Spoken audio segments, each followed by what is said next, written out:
Welcome to Lesson 11, Replication Factor and In-Sync Replicas, or ISR. In Lesson 10, we learned that when a leader broker fails, Kafka elects a new leader from the in-sync replicas, the followers that are fully up to date. But we left one big question unanswered. What does in-sync actually mean? And how does Kafka track it? That's what this lesson is all about. By the end, you'll understand why the ISR is one of the most important concepts in making Kafka truly reliable.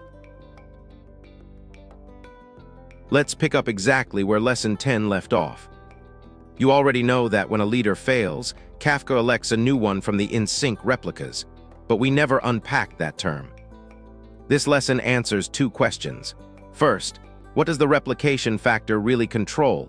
It's more than just the number of copies. It actually determines how many broker failures your cluster can survive.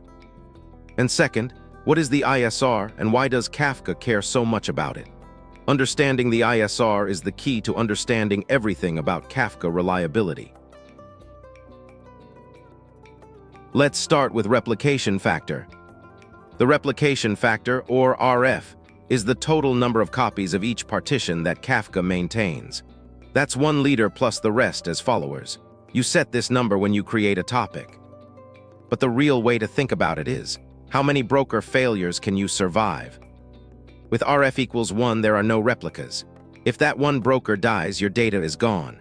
With RF equals 2, you have one follower, so you can survive one broker failure. And with RF equals 3, the recommended default for production, you have 2 followers, meaning you can survive 2 brokers going down. The formula is simple. Failures you can survive equals RF minus 1. And your RF can never be higher than the total number of brokers in your cluster, because you can't put 2 copies of the same partition on the same broker. Now let's define the ISR properly. ISR stands for in-sync replicas. It's the live list of all replicas, leader and followers, that are fully caught up with the leader's latest data. Only replicas in the ISR are eligible to become the next leader if the current one fails. So how does a follower stay in the ISR? 3 rules. First, it must fetch regularly. A follower has to continuously pull messages from the leader. If it goes silent for too long, by default 30 seconds, Kafka removes it from the ISR automatically. The setting that controls this is called replica lag time max (ms). Second, it must be caught up. The follower's latest fetched offset must be close to the leader's latest offset. A follower that's lagging too far behind gets dropped. And third, it can rejoin. Once a dropped follower catches up, pulling all the messages it missed, Kafka automatically adds it back into the ISR. No manual work needed.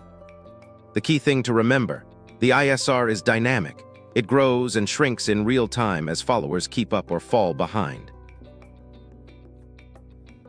Let's see what the ISR looks like in practice. On the left, we have a healthy cluster. All 3 brokers, the leader and 2 followers, are keeping up. Broker 0 is at offset 500, Broker 1 is at 499, Broker 2 is at 498. They're all close enough that Kafka considers them in sync. The ISR is Brokers 0, 1, and 2. On the right, things have gone wrong. Broker 1 has fallen far behind. It's only at offset 200 when the leader is at 500. Kafka has removed it from the ISR. Broker 2 has gone completely silent. It's down. Kafka has removed that too.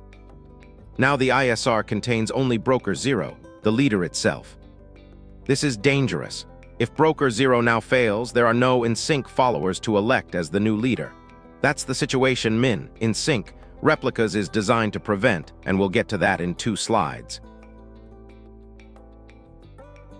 Now here's where the ISR connects back to something you already know from Lesson 5, producer acknowledgements.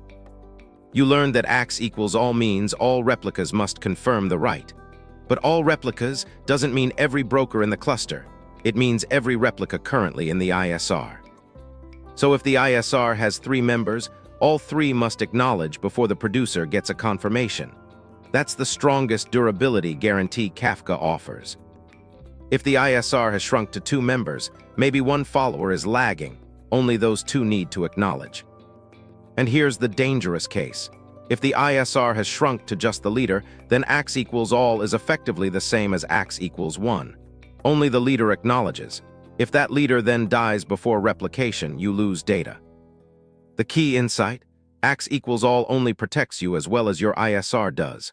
A shrinking ISR silently weakens your durability guarantee. So how do you protect yourself when the ISR shrinks? The answer is min.insync replicas. This is a broker or topic configuration that sets a minimum. If the ISR drops below this number, Kafka refuses to accept writes from producers using acks equals all. It throws a not enough replicas exception rather than allowing a write that might not be replicated safely. The recommended production configuration is replication factor of 3, acks set to all, and min.insync replicas set to 2. What does this give you? With these settings, you can lose one broker and still write safely. The ISR still has 2 members, which meets your minimum. If 2 brokers go down and the ISR drops to just the leader, Kafka pauses writes rather than risk data loss. Writes resume automatically once a broker rejoins and syncs up. Think of min.insync replicas as the safety floor that keeps acks equals all honest. Everything we've covered in this lesson ultimately comes down to one fundamental trade-off in distributed systems: availability versus durability. Availability means Kafka stays writable even when things go wrong. You choose this with lower acks, lower min.insync replicas, and lower replication factors.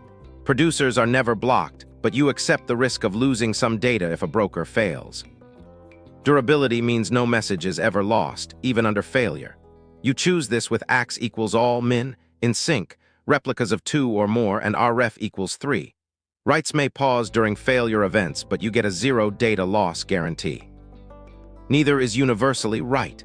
For metrics, analytics, or log data, a few lost messages probably don't matter. Prioritize availability. For payments, orders, or anything financial, every message matters. Prioritize durability. Most production Kafka deployments use the durability settings for critical data and relax them for less important streams. Let's wrap up what you learned in this lesson. Replication factor is the total number of copies, leader plus followers. Ref equals 3 means you can survive 2 broker failures. The ISR is the live shortlist of replicas fully caught up with the leader. Only ISR members can be elected as the next leader. A follower stays in the ISR by fetching regularly. If it falls behind or goes silent, Kafka removes it and automatically re-adds it once it catches back up. Acks equals all waits for every current ISR member, not every broker in the cluster. A shrinking ISR quietly weakens that guarantee. And min.insync replicas sets the floor. If the ISR drops below it, Kafka refuses writes rather than risk data loss. In the next lesson, we're shifting to message keys and ordering, how keys control which partition a message lands in, and why that gives you guaranteed ordering for related messages. See you at the next lesson.